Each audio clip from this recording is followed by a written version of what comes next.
Halo, selamat pagi pemirsa. Senang sekali rasanya bisa berjumpa lagi di program Ayo Sehat, tentunya dengan sejumlah informasi dan juga inspirasi seputar dunia kesehatan. Untuk terus mengetahui informasi kesehatan, pemirsa juga bisa memfollow Instagram Ayo Sehat di @ayosehat_kompas.tv dan juga di kanal YouTube Kompas TV. Tidak lupa kami ingatkan kepada Anda untuk tetap menjaga dan juga mematuhi protokol kesehatan, dan semoga pandemi COVID-19 ini bisa kita lalui bersama-sama. Mari kita mulai Ayo Sehat bersama saya, Elgin Fridianto.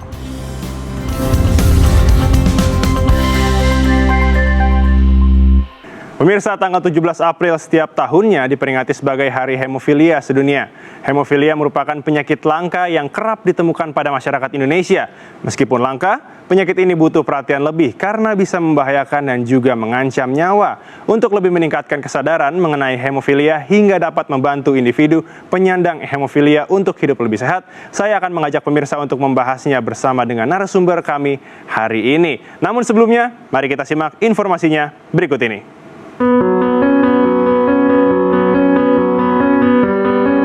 Pemirsa, tahukah Anda jika pada 17 April lalu diperingati sebagai Hari Hemofilia Sedunia? Hemofilia merupakan penyakit kelainan langka pada darah, di mana darah tidak dapat menggumpal atau membeku secara normal. Hemofilia disebabkan oleh mutasi genetik yang menyebabkan darah kekurangan protein untuk membentuk faktor pembekuan. Umumnya saat seorang mengalami luka dan mengeluarkan darah, tubuh akan mengumpulkan sel-sel darah untuk membentuk gumpalan agar dapat menghentikan pendarahan. Namun pendarahan pada penderita hemofilia menjadi lebih sulit berhenti atau berlangsung lebih lama. Adapun beberapa gejala dan tanda yang akan muncul pada penderita hemofilia, diantaranya pendarahan yang sulit berhenti pada luka, gusi, serta hidung saat mimisan. Kemudian, ditemukannya darah pada urin dan feses, mudah mengalami memar, hingga pendarahan pada sendi yang diikuti dengan nyeri dan bengkak pada sendi siku dan lutut. Hemofilia termasuk ke dalam penyakit yang layak untuk diwaspadai. Pasalnya, ada banyak komplikasi yang dapat ditimbulkan dari penyakit ini. Jika pendarahan terus terjadi, hemofilia dapat menyebabkan syok hipovolemik, yaitu kegagalan fungsi organ akibat kehilangan darah dalam jumlah yang banyak. Selain itu, komplikasi lain yang bisa terjadi saat mengalami hemofilia adalah pendarahan di otot, sendi, saluran cerna, dan organ lainnya. Lantas, apakah penyakit hemofilia ini dapat disembuhkan? Serta bagaimana cara pencegahan dan penanganannya yang tepat? Temukan jawabannya di Ayo Sehat. Pemirsa, untuk membahas mengenai hemofilia, sudah hadir bersama saya dokter spesialis anak, konsultan hematologi onkologi, yang juga merupakan wakil ketua Indonesian Hemophilia Society, Dr. Novi Amelia Chouzi. Selamat pagi, Dr. Novi. Selamat pagi, Mas El. Bagaimana kabarnya, Dok? Alhamdulillah. Alhamdulillah baik. Nah, pemirsa, perlu menjadi informasi bahwa Dr. Novi dan juga seluruh kru yang bertugas pada pagi hari ini sudah menjalankan protokol kesehatan yang ketat dan juga sudah melakukan tes terhadap COVID-19. Nah, Dr. Novi, kita langsung ke tema ya, Dok ya. Sebenarnya apa sih, Dok, yang terjadi pada penyandang hemofilia ini? Ya, jadi hemofilia ini adalah satu kelainan perdarahan ya. Terjadi karena kekurangan faktor-faktor pembekuan. Nah, ini ada dua jenis. Ada yang tipe A, yaitu dia kekurangan faktor 8, dan satu lagi adalah yang tipe B, di mana dia yang kurang adalah faktor 9. Nah, apa akibatnya? Namanya kurang faktor pembekuan darah. Jadi kalau terjadi perdarahan, darahnya tidak bisa membeku, gitu ya. Nah, jadi kan bayangkan kalau seorang anak dengan hemofilia terjadi perdarahan, darahnya sulit membeku, itu akan terjadi perdarahan yang sulit diatasi. Terus-menerus berarti ya, ya, Dok ya? bisa mengancam jiwa, gitu ya. Baik. Nah, itu satu. Dan kemudian gejala yang lain adalah seringnya perdarahan pada hemofilia itu terjadinya justru di sendi dan di otot. Itu yang paling sering. Nah, jadi kalau penanganannya tidak optimal, sendi tersebut berpotensi mengalami kerusakan. Sehingga nanti kalau dia rusak ya jadi bisa cacat gitu ya. Kalau udah cacat, nggak bisa jalan, nggak bisa bergerak, anak yang nggak bisa sekolah, akibatnya nggak bisa bekerja, dan sehingga nanti mengganggu kehidupan berarti ya, dok? iya, Ya? betul sekali. Oke, nah dok, tim Ayo Sehat ini sudah menyiapkan jenis hemofilia tadi yang dokter jelaskan, ada hemofilia A dan hemofilia B. Mungkin bisa dijelaskan sekali lagi dok, mumpung lagi ada grafisnya. Silakan. Baik, jadi seperti tadi sudah saya sampaikan bahwa hemofilia itu terdiri dari dua jenis, ya. Yang pertama adalah hemofilia A, di mana terjadi kekurangan produksi faktor 8, dan hemofilia B, di mana terdapat kekurangan faktor 9. Nah, kondisi ini kenapa sih bisa terjadi gitu ya? Kok ada bisa terjadi kekurangan produksi faktor 8 atau faktor 9? Nah, jadi rupanya pada hemofilia ini terjadi kerusakan gen. Ya, jadi kan semua sistem fungsi tubuh kita itu kan diatur oleh gen. Nah, gen yang berfungsi mengatur produksi faktor 8 dan faktor 9 ini mengalami kerusakan karena sesuatu sebab yang kita tidak ketahui. Bisa karena diturunkan, ya, bisa juga karena suatu mutasi spontan, karena satu proses yang terjadi selama kehamilan misalnya, ya. Nah, sehingga bayinya lahir dengan hemofilia. Oke, baik. Nah, berikutnya nih dok, kita bicara soal penyebab ya berarti ya. Tim Ayo Sehat sudah menyiapkan grafik. Ini ada grafik bisa dimunculkan di layar. Yang pertama adalah penyebab hemofilia ini dari ayah yang dengan hemofilia tapi ibunya tanpa hemofilia. Bisa dijelaskan dok? Iya. Jadi ini kromosom X-nya rusak pada si ayah, ya. Nah, dia menikah dengan seorang perempuan yang normal. Jadi XX-nya tuh normal pada si ibu ini, ya. Nah, jadi gimana nih nanti keturunannya gitu kan, seringkali ini ada pertanyaan seperti ini. Betul, itu yang muncul berikutnya. Iya. Nah, jadi kalau seorang ayah dengan hemofilia, maka kalau dia punya anak laki-laki, ya, kemungkinannya akan normal. Jadi tidak mengalami hemofilia. Kenapa? Karena seorang ayah itu akan menurunkan kromosom Y pada anak laki-laki, gitu. Sedangkan X-nya dia dapat dari ibunya, dan ibunya normal, X-nya dua-duanya. Jadi untuk anak laki-laki itu akan normal, ya. Nah, bagaimana kalau anak perempuan? Nah, anak perempuan ini akan menerima kromosom X dari ayah dan kromosom X juga dari ibu, dari karena ibunya. Perempuan kan X-nya 2 ya. Nah, kalau dia karena dia menerima X dari ayahnya, padahal ayahnya itu punya X yang gennya rusak, jadi si anak ini nanti akan mempunyai kromosom X dengan gen hemofilia.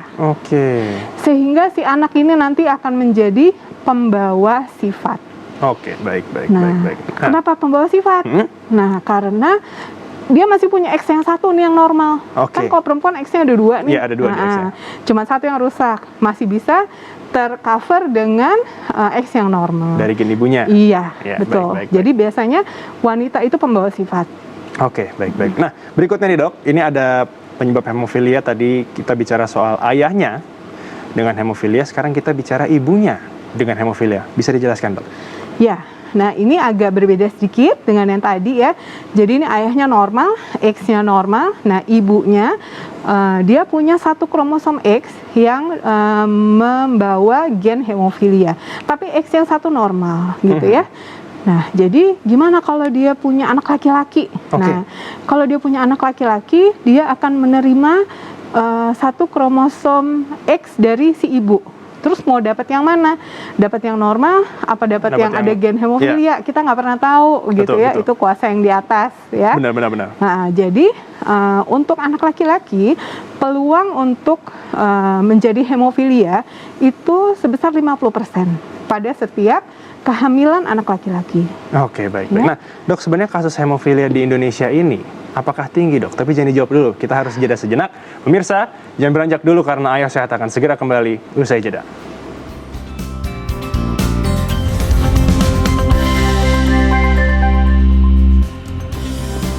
Terima kasih Anda masih menyaksikan program Ayo Sehat. Pemirsa, saya masih bersama dengan Ibu Novi dan kita sekarang kedatangan tamu, ada Ibu Dwi Ayu. Selamat pagi Ibu Dwi Ayu. Pagi. Ibu ini, pemirsa, Ibu Dwi Ayu ini sebagai ibu dari 2 anak yang menyandang hemofilia. Ibu, saya mau ke Dr. Novi dulu. Iya. Dok, sebenarnya bagaimana sih angka kasus hemofilia di Indonesia? Ya, saat ini ada sekitar 2.700 pasien dengan hemofilia yang sudah tercatat di Indonesian Hemophilia Society. Oke. Ya, padahal harusnya kalau berdasarkan perhitungan statistik, harusnya dengan jumlah penduduk kita 260 jutaan ya sekarang, Ya, betul. harusnya ada sekitar 25.000, Mas El. Dari 200 jutaan itu? Iya, Oh. harusnya 25.000. Jadi memang di Indonesia ini kita masih menghadapi masalah underdiagnosis Oke. untuk hemofilia ini. Karena masih sulit untuk dijangkau ya dok ya, untuk Iya. beberapa wilayah ya. Masih banyak yang belum paham ya gejalanya seperti apa.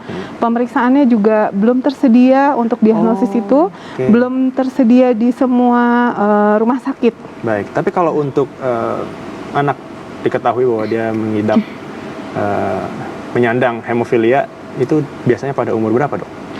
Kalau jadi gini, hemofilia itu ada derajatnya, Mas. Ada derajatnya? Ya. Oke. Jadi bisa ada dijelaskan? berat, sedang, dan ringan. Itu bergantung dari kadar faktor pembekuannya, ya. Nah, kembali tadi pertanyaan Mas El, gejalanya apa bisa dari usia berapa gitu ya? Nah, ini tergantung derajat. Kalau dia hemofilia yang berat, gejalanya tuh sudah terlihat dari bayi. Dari bayi? Oh iya, dari Oh, bayi oke.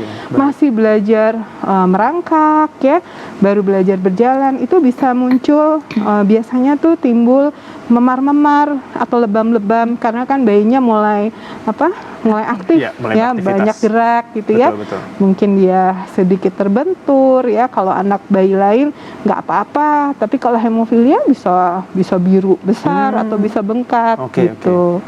Sekarang saya mau ke Ibu Dwi. Mungkin Ibu Dwi bisa menceritakan nih soal anaknya yang menyandang hemofilia. Silakan Ibu. Iya, ya Mas El, saya memang sebagai carrier. Oke. Karena kakak dan adik saya sebelumnya pun hemofilia. Dan itu masuk ke kategori hemofilia berat. Dan saya punya 2 jagoan pula, itu juga masuk ke hemofilia berat. Oke. Saya taunya dia hemofilia apa enggak karena waktu saat imunisasi itu udah kelihatan. Tapi saya langsung ngomong ke dokternya, "Dok, anak saya ada riwayat hemofilia ya, Dok?" "Oh ya," gitu. Jadi nanti dokternya langsung tindakan ya lain ya. Dia suntiknya kan subkutan ya. Langsung ditindak seperti itu. Oh, kalau untuk kalau boleh tahu Bu, untuk anaknya sekarang usia berapa? Anak saya usia 11 sama 12 11 sama, tahun. oh beda 1 tahun Beda ya? setahun. Baik. Berarti Iya. emang didiagnosisnya saat balita dan sekarang sudah 11 tahun dan 12 Saya tahun. taunya dia hemofilia masuk ke hemofilia berat itu saat usia 2 tahun. Saat usia 2 tahun? Saat Oh, pendarahan oke. di gusi. Saat menyampaikan hal ini ke anak bagaimana Bu? Pertama-tama. Kalau menyampaikan anak pelan-pelan banget ya Mas El ya. Apalagi untuk kalau disuntik itu ya ampun. Kita Karena tahu kalau obatnya kan disuntik, suntik ya, kan, betul, intravena betul. kan. Itu aduh benar-benar butuh perjuangan banget deh. Saya belum bisa nyuntik waktu itu, masih minta tolong ke rumah sakit, kadang ada tetangga perawat. Ya pelan-pelan banget sih ngasih taunya. Dia saya ngasih sedikit-sedikit, "Mas, Dek, kalian tuh ada hemofili gitu kan." Jadi Mama kalian tuh terbatas gerakannya gitu. Apalagi waktu baru-baru minta sepeda. Itu kalau Itu udah saya larang banget. itu sesuatu yang sebaiknya jangan dulu gitu ya. Kalau bisa jangan sih. Saya pernah anak saya yang kecil saat usia 6 tahun dia kan ada sepeda. Dia main deh. Tiba-tiba maaf selangkangannya itu bengkak. Oh. Ya saya kaget kan langsung udah semenjak itu udah nggak saya kasih sepeda. Oke, berarti untuk aktivitas dari anak Ibu ini terganggu ya Bu ya?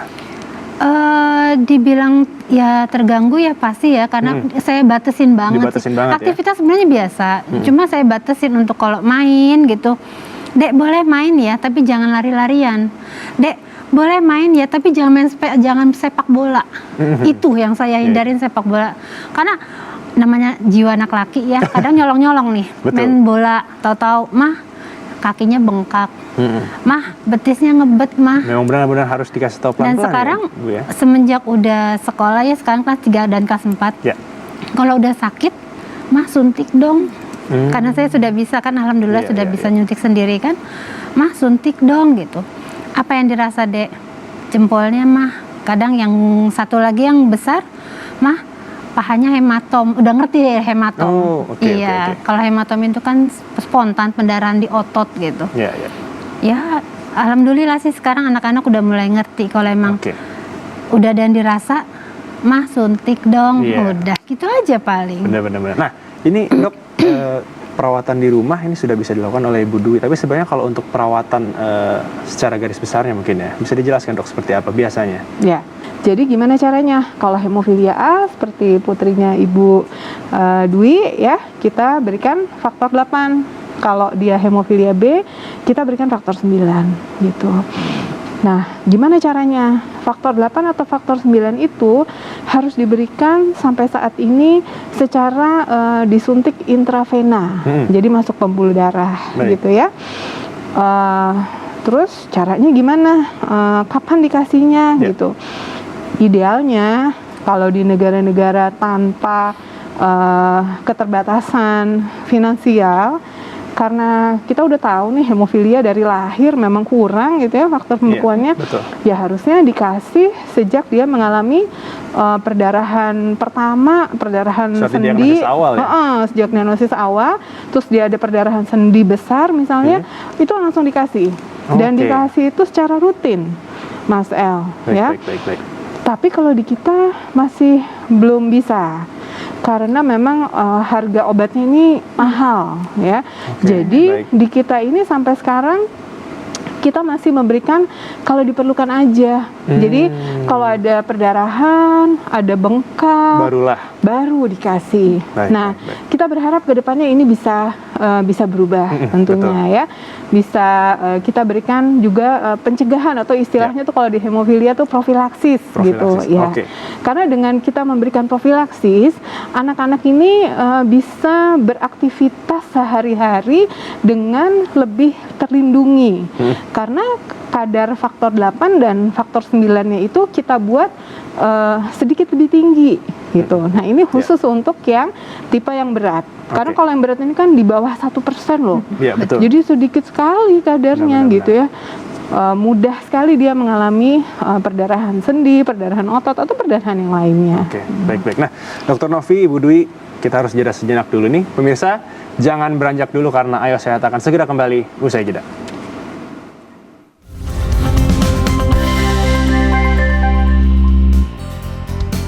Kembali lagi di program Ayo Sehat, masih bersama dengan Dr. Novi dan juga Ibu Dwi.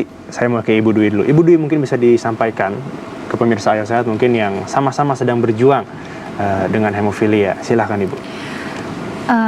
Untuk para orang tua yang anaknya menyandang hemofilia, nggak usah malu, nggak usah sedih, nggak usah takut. Saya punya anak 2 hemofilia, itu merupakan suatu titipan yang sangat spesial dari Allah Subhanahu wa Ta'ala.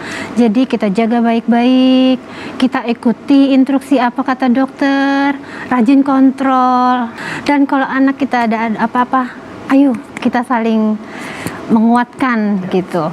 Jadi selalu semangat, kita selalu ikhtiar buat anak-anak kita.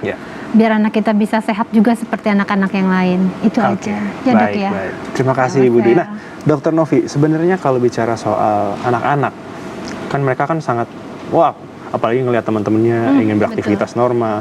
Tapi sebenarnya apakah bisa sih anak-anak yang menyandang hemofilia ini beraktivitas normal, dan apa ada batasannya? Ya. Jadi biar bagaimanapun memang ini membutuhkan proses edukasi yang terus-menerus gitu ya.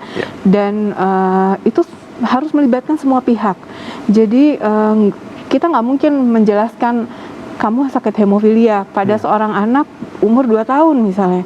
Dia kan nggak ngerti apa-apa pasti gitu ya. Benar. Jadi kepada orang tua ya, ayah, ibu, kemudian pengasuh barangkali ya, juga keluarga besar, dan nanti pada saat anak itu sudah usia sekolah, itu juga sangat penting untuk diberitahukan kepada guru-gurunya di sekolah. Oke, benar. Karena itu harus semua pihak tahu ya. Iya, semua pihak harus tahu. Teman-temannya juga ya.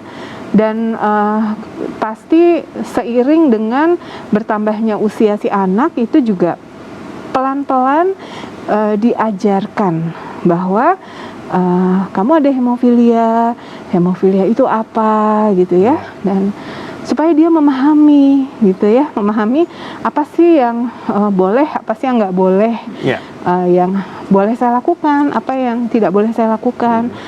Saya harus bagaimana, kalau sakit saya harus cepat bilang supaya cepat dapat obat, misalnya seperti itu. Oke, baik. Satu lagi adalah ya tadi sedapat mungkin kita berusaha supaya ini kita menuju ke arah profilaksis, ya, untuk anak-anak, terutama untuk anak-anak. Betul. Ya. Oke, baik. Nah, Dok, sebenarnya ada nggak sih wadah ya untuk hemofilia agar bisa saling mendukung mungkin? Ya, jadi alhamdulillah kita sudah punya yang namanya Himpunan Masyarakat Hemofilia Indonesia. Oke. Atau mungkin kalau bahasa Inggrisnya itu Indonesian Hemophilia Society. Baik. Jadi ini adalah satu organisasi yang mewadahi tidak hanya dokter, tetapi juga semua tenaga medis yang terlibat, kemudian pasien, orang tua, masyarakat, semua yang peduli terhadap hemofilia ini. Oke, baik. Terima kasih Dr. Novi untuk informasinya, Ibu Dwi untuk sama-sama Mas. pengalamannya juga. Semoga diberikan kesehatan terus Amin, untuk ya Ibu Allah, Dwi, amin. Dr. Novi dan juga anak-anak dari Ibu Dwi. Pemirsa, usai sudah 30 menit kami menemani Anda di program Ayo Sehat edisi kali ini. Tetap saksikan Ayo Sehat setiap hari Senin hingga hari Jumat pukul 10.30 waktu Indonesia bagian Barat hanya di Kompas TV, independen, terpercaya. Saya Elgin Fridianto, Dr. Novi dan juga Ibu Dwi pamit undur diri. Ingat, tetap patuhi protokol kesehatan, menjaga jarak, mencuci tangan dan juga menggunakan masker. Sampai jumpa.